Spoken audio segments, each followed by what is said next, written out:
తినండి. పొలం దగ్గర ఉన్నాం, అందరం వ్యవసాయ పనులలో ఉండి కష్టపడి మధ్యాహ్నం కాల అంత 11 గంటలకే అన్నం తినేస్తున్నాం.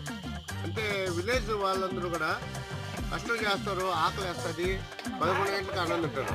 అదే టౌన్లో వాళ్ళు అయితే తెల్లారి టిఫిన్ వచ్చి 10-11 గంటలకు తింటారు, భోజనం వచ్చి 2-3 గంటలకు తింటారు. అందుకే వాళ్ళ ఆరోగ్యాలు చెడిపోతూ ఉంటాయి. రైతులు కష్టపడే వాళ్ళ ఆరోగ్యాలు బాగుండడానికి సీక్రెట్ ఏందో ఇదే అండి. ఒకసారి అందరూ ఫాలో అవ్వండి. అందరూ మా హెచ్కే పబ్లిక్ వాయిస్ సబ్స్క్రైబ్ చేయండి, లైక్ చేయండి, కామెంట్ చేయండి. మా వీడియోని ప్రతి ఒక్కరూ షేర్ చేయమని చెప్పి రిక్వెస్ట్ చేస్తున్నాను. మీకు కూడా అన్నాను.